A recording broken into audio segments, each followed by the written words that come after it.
Crazy in Love, Chapter 5, Jalan Tak Terduga. Setelah memarkir mobil di basement parkiran, tak sabar, Zahra segera mendorong pintu mobil, keluar lebih dulu. Sayang, tangannya dicegah oleh Raihan, sang kakak. Cowok itu menyuruh bersama, tidak mengizinkan ada yang mendahului. Buru-buru aja, kita naiknya kan bareng, so keluar juga bareng, tegurnya. Zahra tidak bisa menjawab.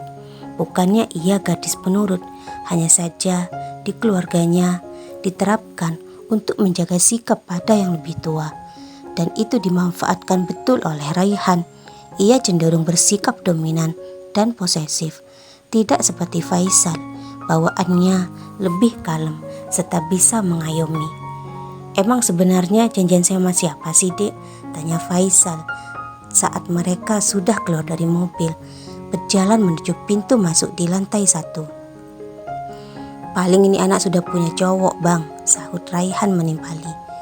"Ya nggak apa-apalah, namanya aja remaja," bela Faisal.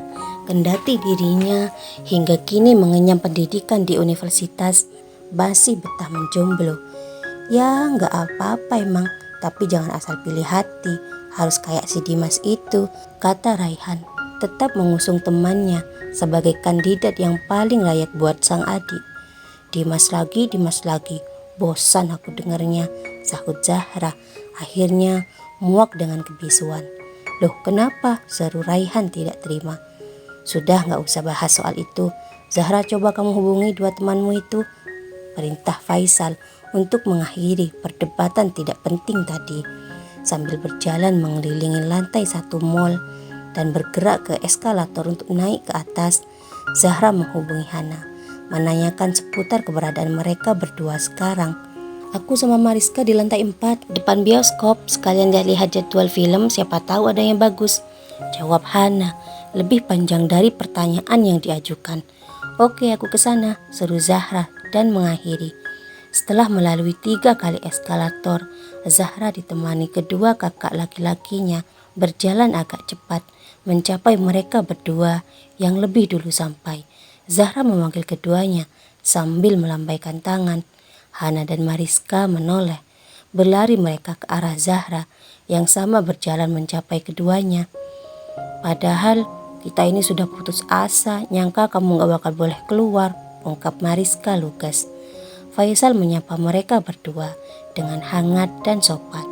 Tidak seperti Raihan yang terlihat sedikit acuh, bukan tanpa alasan. Itu karena ia tidak terlalu suka pada dua teman akrab Zahra, terutama pada Mariska. Mariska sendiri mampu merasakan ketidaksukaan Raihan pada dirinya. Semua itu tak lepas dari sikap lugas Mariska yang dinilai itu tak ubahnya bentuk ketidaksopanan sebagai perempuan. Seketika wanita yang memiliki mulut pedas dan tak bisa mengerem itu membisu, irit bicara. "Nonton yuk," ajak Hana. "Nonton," seru Raihan dan Faisal bersamaan. Berikutnya Zahra melirik jam tangan untuk menghitung waktu yang dihabiskan jika mereka memilih menonton. Faisal mengusulkan memberi opsi pada mereka selain menonton. "Gimana kalau kita ke wahana permainan? Habis itu kita makan," usulnya, berharap diterima. Zahra mengedipkan mata, memberi syarat agar rencana menonton itu dibatalkan. Mariska yang enggan berdebat memilih menyetujuinya. "Oke, aku setuju, setidaknya kita gak bakal kemalaman." Berhubung tidak memiliki dukungan, akhirnya Hana mengikuti suara terbanyak. Masih di lantai 4 gedung mall, mereka berlima mempercepat langkah kaki menuju wahana permainan. Setelah membeli kartu dan mengisinya sekaligus, mereka berpencar. Faisal tentu bersama dengan Raihan, sementara Zahra sudah pasti bersama kedua temannya, Hana dan Mariska. 3 wanita itu memilih ke lapak permainan capit di mana banyak hadiah yang ditawarkan. Juga terbilang murah, hanya 10.000 sekali kesempatan. "Mer, aku mau yang itu," kata Hana menunjuk boneka Doraemon lumayan besar. "Kalau berhasil, kamu harus traktir aku ya," sahut Mariska. Mer, aku yang itu, ucap Zahra juga, menunjuk boneka berbentuk bintang warna kuning. Oke sobat, akan aku berikan. Kalian cukup doakan aku ya, sahut Mariska. Wanita itu memang cukup lincah dalam permainan capit. Setidaknya setiap ada kesempatan keluar dan singgah di permainan capit, ia tidak pernah keluar dengan tangan kosong. Triknya apa sih Mer? Tanya Zahra penasaran. Pasalnya, selama ia mengenal permainan itu, tak pernah sekali ia berhasil mengapit salah satu boneka, meski boneka paling kecil sekalipun. Iya Mer, ajari kita dong, pinta Hana. Sudah aku ajari triknya, tapi kalian gak bisa-bisa, sahut Mariska mulai bersiap. Pandangannya difokuskan pada alat capit yang masih belum digerakkan. Setengah condong ke depan dan membungkuk, tiga wanita itu dengan serius memulai permainan. Zahra dan Hana tidak banyak bicara, hanya sesekali saja khawatir keduanya mendapat omelan dari Mariska. Kedua tangan Mariska sudah mendarat di tombol dan kendali. Bola matanya mengintai boneka Doraemon yang berada di pojok kiri. Ia tidak langsung menggerakkan mesin capit, akan tetapi mengamati dalam beberapa saat, kemudian berpindah pada mesin capit. Detik berikutnya, tangannya mulai menggerakkan kendali. Bergerak santai ke pojok kiri, tepat di atas boneka Doraemon yang diinginkan Hana. Dirasa sudah pas, mesin capit itu diturunkan dan cengkramannya terbuka lebar kala sudah mencapai kepala boneka. Saat dirasa sudah mencapai leher boneka, tombol langsung ditekan. Mesin capit mencengkram saat itu juga dan bergerak ke atas, kemudian bergeser ke samping. Namun belum sampai pada kotak lubang, boneka yang diinginkan sudah terlepas. Yah, seru Zahra dan Hana yang mengapit Mariska. Kesempatan kedua bagi mereka setelah menempelkan kartu lagi. Incaran tetap pada boneka itu. Tidak perlu persiapan seperti yang tadi. Mariska langsung mengarahkan mesin capit ke tengah, mencengkram kembali boneka warna biru putih itu dan menekan tombol.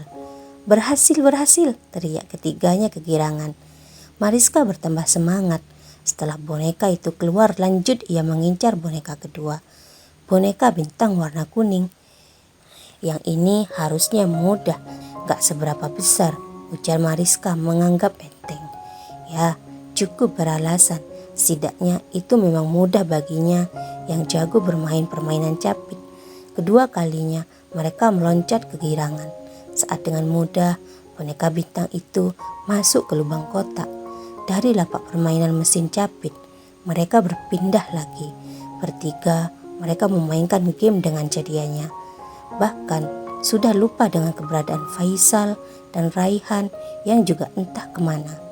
Puas di wahana permainan, saatnya bagi Hana dan Mariska menagih janji sebelum Zahra lupa dan kebersamaan berakhir.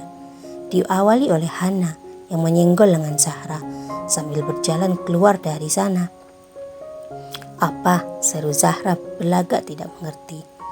Kini giliran Mariska, tangannya mencolek pinggang Zahra sembari berucap, tujuan kita di awal apa nih kesini? Sindirnya. Loh, emang tujuan kita apa ya?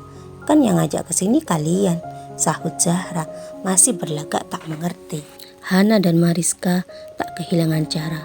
Keduanya kompak mengancam Zahra yang dikawal oleh dua pangeran muda. Zahra terkekeh, kedua tangannya terangkat dan mendarat di telinga Hana dan Mariska. Kalau sampai itu terjadi, malam ini hubungan pertemanan kita berakhir. Zahra mengancam balik. Keterlaluan, hanya karena sebotol kutek, hubungan pertemanan retak, seru Mariska. Oke lah kalau gitu, kita tutup mulut. So, ayo segera tepati janjimu, seru Hana, kemudian menyeret Zahra. Dibantu oleh Mariska, keduanya menyeret Zahra menuju eskalator, turun ke lantai 2 untuk mencari kutek yang diinginkan oleh mereka berdua. Serasa tidak pernah masuk ke toko kecantikan saja. Hana dan Mariska mulai berburu kutek sesuai keinginan masing-masing. Zahra hanya melihat-lihat saja. Ia berjalan ke arah aksesoris. Ada banyak ragam pilihan, tapi tidak satu pun yang menarik hati. Itu karena Zahra tak berniat membeli juga. "Zahra," panggil Hana. Zahra berlari ke sumber suara yang memanggil dirinya. "Menurutmu mana yang lebih bagus?" tanya Hana, menunjukkan dua kotek warna pink soft dan hijau. Zahra mengamati, juga kebingungan menentukan. Belum juga memberi keputusan. Mariska juga datang dengan membawa 3 warna kotek. "Zahra, kalau aku ambil semua boleh nggak? Aku nggak bisa menentukan ini," ungkapnya. "Hei, dikasih hati malah minta jantung," seru Zahra, melotot ke Mariska yang malah memasang muka paling manis yang ia miliki. "Kalau gitu aku ambil 2 ini ya," sambung Hana ikutan Mariska. "Ya Allah, aku terjebak janjiku sendiri," ratapnya, namun mengabulkan. "Cantiknya Nona Zahra," puji Mariska, girang lantaran disetujui. Dengan langkah riang, kedua cewek itu berjalan ke petugas toko, menyerahkan kotek di tangan, kemudian berjalan cepat ke meja kasir. Tidak sama dengan kedua temannya, langkah Zahra malah terlihat lambat. Hana dan Mariska bahkan memanggil cewek itu, menyuruh mempercepat langkah kakinya. Iya, gak usah khawatir, pasti aku bayarin," seru Zahra dan mengeluarkan dompet. "Kak, ini jadi 1 ya," seru Zahra. Tanpa bertanya berapa semuanya, Zahra mengeluarkan 2 lembar uang kertas dan disodorkan pada petugas kasir. "Makasih Kak," ucap keduanya setelah kantong plastik kecil diserahkan oleh petugas kasir. Sambil berjalan keluar, keduanya, Hana dan Mariska, mengeluarkan kotek dari kantong plastik yang dipegang oleh Hana. Selanjutnya mereka masukkan ke tas masing-masing. "Zahra, makan yuk," ajak Mariska. "Iya, lapar." Keduanya saling mengedipkan mata, menyusun rencana yang kedua. Setelahnya, tangan Zahra mereka seret menuju kafetaria di lantai 3 itu. "Zahra, panggil kakakmu," perintah Hana. "Iya juga ya, kemana mereka?" sahut Zahra, kemudian mengeluarkan ponsel dari dalam tas. Zahra memilih menghubungi Faisal ketimbang Raihan. Bukannya ia tidak akrab, apalagi tak bagus hubungannya, melainkan karena sudah lama tak berkumpul dengannya saja. "Oke, tunggu kita ya," seru Faisal. Mereka berdua akhirnya menyudahi, menyusul mereka yang sudah masuk di salah satu tempat makan. "Kakak," panggil Zahra mengangkat tangan. Faisal dan Raihan mempercepat langkah kaki menuju meja di bagian luar. "Pesan apa nih?" seru Mariska. "Apa saja yang bikin kenyang," sambung Raihan. "Oke, pilih sendiri-sendiri, biar aku yang bayar," sahut Faisal, membuat binar semuanya. Makanan pun dipesan dan tak berselang lama seorang pelayan datang dengan nampan besar di tangan kanan. Seorang wanita muda berseragam merah mengenakan topi seragam warna putih. "Silakan," ucapnya setelah menyajikan pesanan ke meja. Tak sengaja mata Zahra melirik sesaat sebelum pelayan itu hendak berlalu. "Loh, kamu?" seru Zahra, teringat di mana ia bertemu dengannya. Terangkatlah mukanya. Samar-samar, Ima juga berusaha mengingat di mana mereka bertemu. Tadi ia tidak fokus melihat mereka, hanya fokus pada pekerjaan saja, menyajikan pesanan di meja. Hana dan Mariska sontak mengalihkan pandangan ke Ima yang masih berdiri di sana. Mulut keduanya juga berucap, ingat dengan sore tadi kala mereka menemani Zahra. Khawatir mulut mereka berdua kelepasan, Zahra buru-buru mengelurkan tangan. "Hai, namaku Zahra," ucapnya. Ima melempar senyum. "Aku Ima," balasnya. Faisal dan Raihan memperhatikan, sedikit penasaran dan curiga. "Hai, aku Hana dan ini Mariska," sambung Hana. Ima hanya melempar senyum. "Hai Ima, boleh bertukar akun sosmed gak? Biar kita saling kenal," suruh Mariska mengambil tindakan, membantu Zahra yang tak bisa berlagak bebas lantaran kedua kakaknya tengah bersama. "Oh tentu," jawab Ima, kemudian saling bertukar akun sosmed. Ima kembali ke belakang untuk melanjutkan pekerjaan, sementara mereka yang di meja mengobrol santai sambil menyantap makanan yang mereka pesan. Waktu tak memungkinkan untuk bagi mereka terus nongkrong di sana. Faisal mengingatkan. Berasa bentar ya, seru Hana masih malas pulang. Iya, tapi ini sudah waktunya kita kembali ke rumah, sambung Zahra sedikit bersedih. Besok kan masih ketemu sepanjang hari lagi, sahut Raihan setengah menyindir. Lekas Faisal bangkit untuk membayar makanan, sementara mereka berjalan keluar menunggu Faisal di dekat pagar pembatas. Langkah Faisal santai kala mendatangi mereka. Ia juga menyuruh pasukan wedding pitch untuk berjalan di depan, sementara dirinya dan Raihan bertindak sebagai pengawal di belakang mereka. Ayo aku antar, suruh Faisal setelah mereka berada di lobi mall. Tentu keduanya tak mau menolak ajakan itu. Keduanya langsung menyetujui. Lekaslah mereka berjalan menuju parkiran di basement gedung. Setelah berada di dalam mobil, Zahra yang duduk bersama di kursi belakang mencolek Mariska. Mariska tersenyum. Selanjutnya, ia menunjukkan ponsel yang menyala ke Zahra, berbagi akun sosmed milik Ira. Tuhan berikan aku jalan, ucap Zahra di hati. Sekian cerita dari episode hari ini. Terima kasih. Jangan lupa like, komen, share, serta subscribe. Ditunggu ya episode selanjutnya.